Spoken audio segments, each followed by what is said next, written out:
नमस्कार बच्चों, आप सभी का स्वागत है आपके अपने चैनल हिंदी बोध पर। आज हम इस वीडियो में पढ़ेंगे 10th क्लास के पाठ्यक्रम में शामिल राम लक्ष्मण परशुराम संवाद। इसके रचनाकार हैं, कवि हैं तुलसीदास जी। संवाद का मतलब होता है आपसी बातचीत और हम इसको डायलॉग भी कहते हैं। तो इसके जो रचयिता हैं वो कौन हैं? कवि तुलसीदास जी। तो सबसे पहले हम जानकारी प्राप्त करते हैं तुलसीदास जी के बारे में।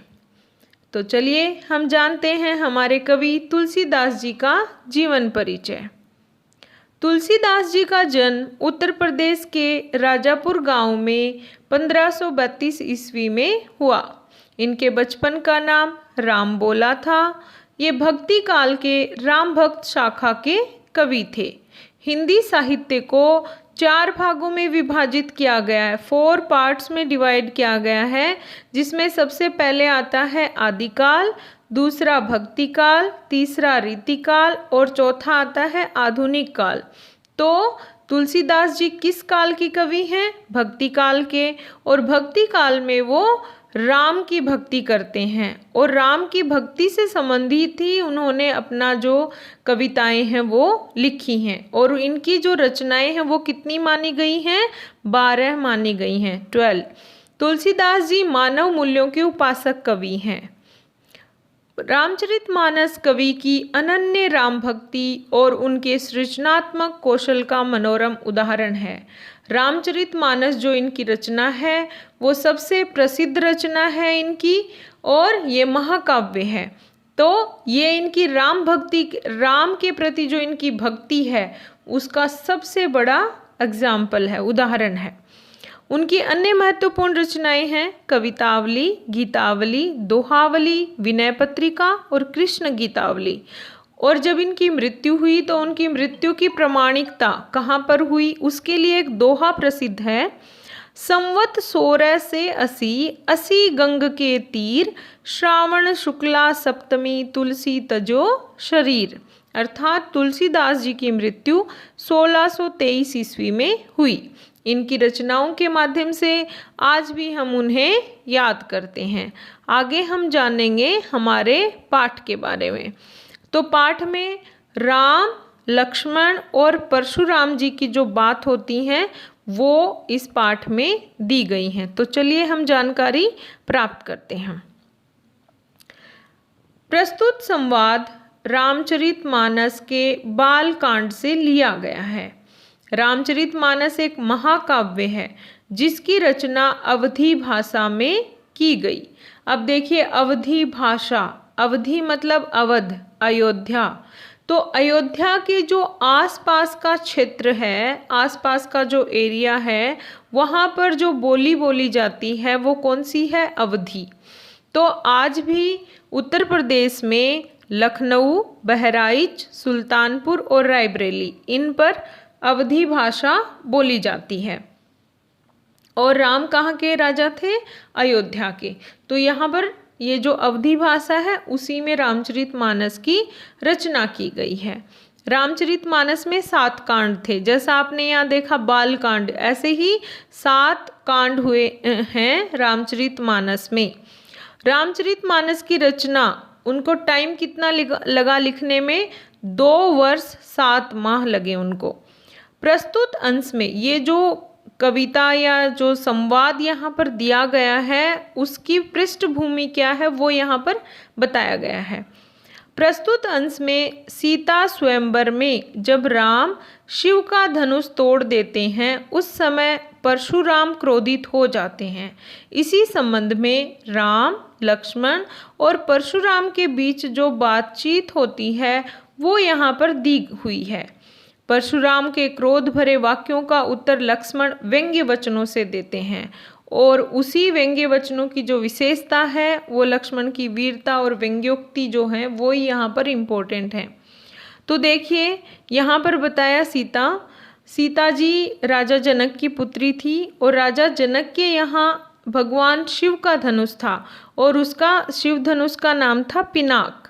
अब सीता क्या करती थी? उस धनुष को, वो धनुष बहुत भारी था, फिर भी सीता उस धनुष को एक जगह से दूसरी जगह पर उठाकर रख देती थी।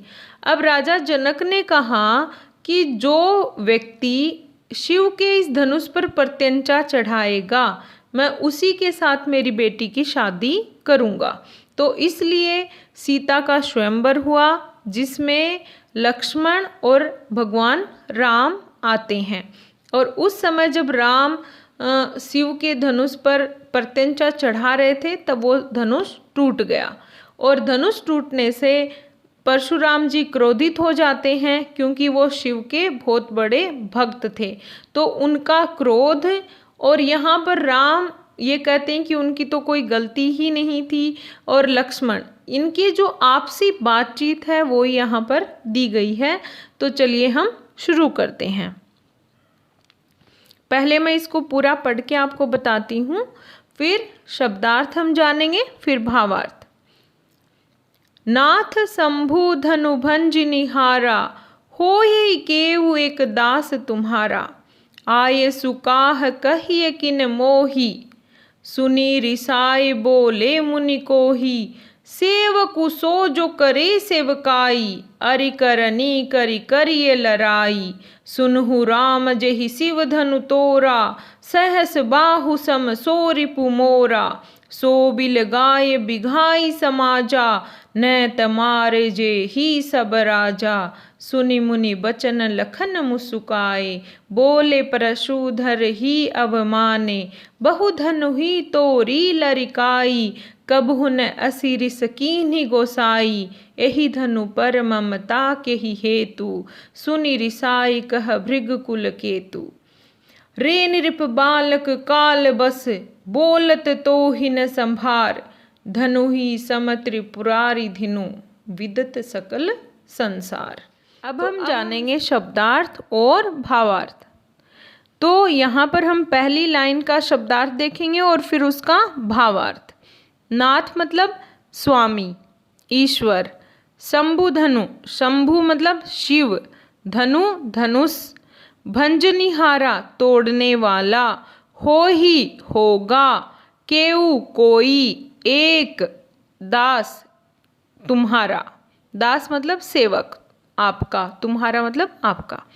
अब राम क्या कहते हैं, जैसे ही परशुराम गुस्से में आते तो राम उसको क्या कहते हैं कि हे स्वामी, शिव का धनुष तोड़ने वाला कोई आपका एक सेवक ही होगा। आयसु काह कहिए किन मोही। आयसु मतलब आज्ञा, का है क्या है, कहिए किन मोही। क्या कहते हैं राम कि आज्ञा दीजिए, क्या आज्ञा है। सुनी रिसाई, यह सुनकर, रिसाई मतलब गुस्सा आना, क्रोध आ जाना। क्रोध में बोले, मुनि परशुराम जी के लिए आया है, कोही। अब देखिए इन दो पंक्तियों में राम और परशुराम जी का संवाद है। राम क्या कहते हैं कि हे स्वामी, शिव का धनुष तोड़ने वाला कोई आपका सेवक ही होगा। इस पर फिर राम क्या कहते हैं, कहिए क्या आज्ञा है, क्या आदेश है। ये बात सुनकर परशुराम जी को क्रोध आता है, और क्रोध में वो क्या कहते हैं वो अगली पंक्ति में दिया हुआ है। सेवकु सो जो करे सेवकाई। सेवक मतलब दास, सो वह जो करे, करे मतलब करना, सेवकाई मतलब दासता, जो सेवक की तरह रहे। अरि करनी, अरि करनी मतलब दुश्मनी, करी करयई लड़ाई। तो अरि करनी मतलब ये तो दुश्मनी करी है, जिससे लड़ाई मतलब युद्ध, लड़ाई ही होगी। अब देखिए इस तीसरी पंक्ति में परशुराम जी कहते हैं कि सेवक वह होता है जो सेवक के जैसे रहे, सेवक के का सा कार्य करे। ये शिव का धनुष तोड़कर तो दुश्मनों जैसा कार्य किया है, और ऐसा करने पर युद्ध ही होगा।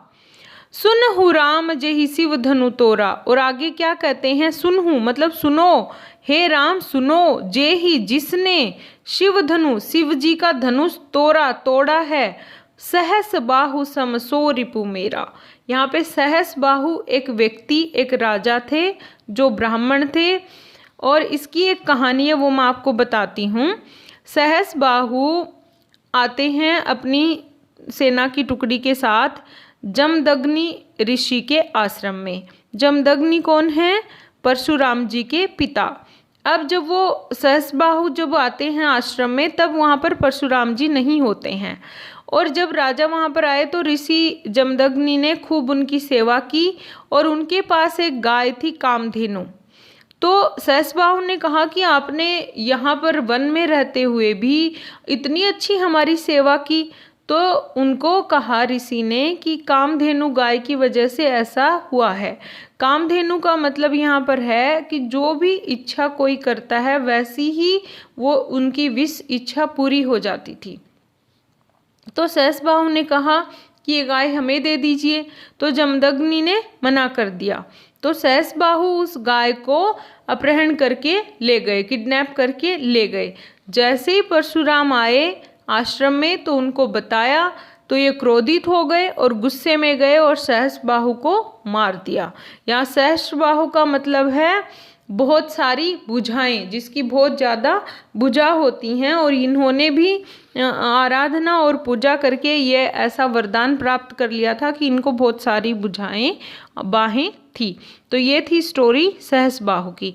तो ये क्या कहते हैं कि जिसने भी शिव का धनुष तोड़ा है वो राजा सहस्बाहु की तरह मेरा दुश्मन है। रिपु मतलब दुश्मन, मोरा मतलब मेरा, सम मतलब के समान। सो इसलिए बिलगाय बिहाई समाजा, तो वहाँ स्वयंवर हो रहा था, तो उसमें बहुत सारे राजा बैठे थे। तो क्या कह रहा है, जिसने भी ये शिव का धनुष तोड़ा है वो व्यक्ति इन राजाओं से अलग हो जाए, मतलब बाहर आ जाए। नहीं तो मैं, न तो नहीं तो मारे मतलब मरेंगे, जे ही जाएंगे सब राजा, नहीं तो सारे राजा मर जाएंगे। अब इन दो पंक्तियों का अर्थ बताती हूँ। सुनहु राम, क्या कहते हैं कि हे राम सुनो, जे ही शिव धनु तोड़ा, जिसने भी शिव का धनुष तोड़ा है, सहस्बाहु राजा के समान वह मेरा दुश्मन है। सो बिलगाय बिहाय समाजा, वह इस राजाओं के समाज से अलग हो जाए, न तो नहीं तो यहाँ उपस्थित सारे राजा मारे जाएंगे। सुनि मुनि वचन, परशुराम जी की ये बातें सुनकर लखन मुस्कुराए, लखन लक्ष्मण, मुस्कुराए मतलब हंसे, बोले परशुधर ही अवमाने, और परशुराम जी का अपमान करते हुए उन्होंने कहा बहुधन हुई तोरी लरिकाई, हमने बचपन में, लरिकाई मतलब बचपन में, तोरी तोड़ना, तोड़ना, धनु ही मतलब धनुष, बहु मतलब बहुत ज़्यादा, हमने बचपन से बहुत ज़्यादा धनुष तोड़े हैं। कब हूँ, कबू मतलब कभी भी, न असी, असी मतलब ऐसी, रीस मतलब गुस्सा, किन ही मतलब करना, गोसाई, क्या कहा कि अभी तक तो ऐसा गुस्सा किसी ने नहीं किया, हमने बचपन से ऐसे धनुष बहुत तोड़े हैं। ए ही धनु पर, इस धनुष पर ममता के ही हेतु, हेतु मतलब कारण, ममता मतलब स्नेह, के ही मतलब क्यों। क्या कहते हैं लक्ष्मण कि हमने बचपन से इतने धनुष तोड़े हैं तब तो किसी ने ऐसा गुस्सा नहीं किया, फिर इस धनुष से ऐसा क्या स्नेह है कि आपको इतना गुस्सा आ गया। सुनी रिसाई कह भृगुकुल केतु, सुनकर गुस्से में कौन बोले, परशुराम जी। क्या कहा उन्होंने, रे नृप बालक, हे राजा के पुत्र, काल बस बोलत तो ही न संभार, कि तुम्हारी तो मृत्यु सामने तुम्हें दिख रही है, इसलिए तुम अच्छे से नहीं बोल रहे हो। संभार कर मतलब उन्होंने हंस के मुस्कुरा के व्यंग्य में कहा ना परशुराम जी को कि हमने अभी तक तो बहुत धनुष तोड़ दिए, तब तो किसी ने कुछ नहीं कहा, ऐसा क्या रखा था इस धनुष में। तो इस बात से बहुत गुस्सा हो जाते हैं परशुराम जी, और क्या कहते हैं कि हे राजा के बेटे, तुम्हारे सामने मृत्यु खड़ी है, इसीलिए तुम ऐसी बातें कर रहे हो। धनु ही, ये जो धनुष है त्रिपुरारी धनु, ये जो धनुष है वो शिव का धनुष है, विदित मतलब जानता है, सकल मतलब संपूर्ण संसार। तो क्या कहते हैं परशुराम जी कि हे राजा के बेटे, तुम तो इसलिए ढंग से बात नहीं कर रहे हो क्योंकि तुम्हारी मृत्यु तुम्हें सामने दिखाई दे रही है, और ये सभी जानते हैं कि ये धनुष कोई सामान्य धनुष नहीं था, ये शिवजी का धनुष था और इसको पूरा संसार जानता है। तो ये था हमारा ये पहला संवाद, और इसके शब्दार्थ और व्याख्या मैंने आपको बताई। अब देखिए इसमें अलंकार का प्रयोग हुआ है। अब भाषा अगर है तो अवधी भाषा, वो हम जान चुके हैं। साथ में एक ही वर्ण की आवृत्ति, जैसे कि सुनी, रिसाई यहाँ पर, और अरी, करनी, करी, करी, लड़ाई, इसमें भी अनुप्रास अलंकार, और सम, सहस, बाहु, सम, यहाँ पर उपमा अलंकार। तो ये हैं उपमा अलंकार और अनुप्रास अलंकार का प्रयोग यहाँ पर किया गया है। अनुप्रास अलंकार जहाँ एक ही वर्ण की आवृत्ति बार बार हो, जैसे आया ना अरी, करनी, कर, करी और करी, ऐसे ही यहाँ पर इन पंक्तियों में जहाँ भी एक वर्ण बार बार आ रहा है उनमें कौन सा अलंकार है? अनुप्रास अलंकार। और जिससे हम समानता करते हैं, कंपेयर करते हैं, वो होता है उपमा अलंकार। तो यहाँ पर राजा जिसने धनुष तोड़ा वो उसको किसके समान? सहस बाहु के समान बताया, तो यहाँ पर क्या हो गई? समानता। तो इसमें है उपमा अलंकार। और ये जो हैं, ये ऊपर ये जो पंक्तियां हैं ये है चौपाई और नीचे है दोहा, ये है लेखन की विधा। तो ये हमने जाना यहाँ पर शब्दार्थ और भावार्थ। साथ में यहाँ पर परशुराम जी के बारे में मैंने बताया है। तो ये त्रेता युग में एक ब्राह्मण ऋषि के यहाँ जन्मे थे। उनके पिता का नाम मैंने आपको बताया जमदग्नि, और इसीलिए इनको जामदग्नि भी कहते हैं। और शिव जी द्वारा इनको परशु जो ये दिया गया था परशु, इसके कारण इनका नाम रखा परशुराम। और ये शब्दार्थ मैंने आपको यहाँ पर लिख कर दिए हैं और पहले मैंने आपको बोलकर समझा दिया है। साथ ही यहाँ पर मैंने भावार्थ भी लिखा है, मैं एक बार इसको समझा देती हूँ। इन पंक्तियों में श्री राम परशुराम जी से कह रहे हैं कि हे नाथ, शिव जी के धनुष को तोड़ने की शक्ति तो केवल आपके दास में ही हो सकती है, इसलिए वह आपका कोई दास ही होगा जिसने इस धनुष को तोड़ा है। क्या आज्ञा है, मुझे आदेश दें। यह सुनकर परशुराम जी और क्रोधित हो जाते हैं और कहते हैं, सेवक वह हो सकता है जो सेवकों जैसा काम करे। यह धनुष तोड़कर उसने शत्रुता का काम किया है और इसका परिणाम युद्ध ही है। उसने इस धनुष को तोड़कर मुझे युद्ध के लिए ललकारा है, इसलिए वो मेरे सामने आए। परशुराम जी श्री राम से कहते हैं, जिसने भी शिव जी के धनुष को तोड़ा है वह इस स्वयंवर को छोड़कर अलग खड़ा हो जाए, नहीं तो इस दरबार में उपस्थित सारे राजाओं को अपनी जान से हाथ धोना पड़ सकता है।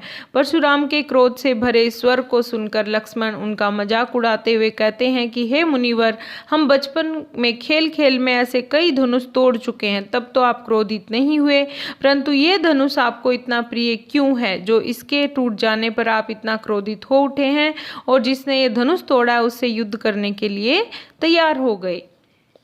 तो इसके बाद परशुराम जी कहते हैं, राजपुत, हे राजा के बेटे, तुम काल के वश में अर्थात तुम में अहंकार समाया हुआ है और इसी कारणवश तुम्हें ये नहीं पता चल पा रहा कि तुम क्या बोल रहे हो। क्या तुम्हें बचपन में तोड़े गए धनुष और शिव के धनुष में कोई अंतर नहीं दिख रहा? तो तुम इसकी तुलना आपस में कर रहे हो। तो ये है भावार्थ जो मैंने आपको लिखकर दिया है। उम्मीद है आपको ये समझ में आया होगा। अगर आपको ये वीडियो पसंद आए तो लाइक ज़रूर करें, और अगर आप इस चैनल पर नए हैं तो सब्सक्राइब करें। Thank you.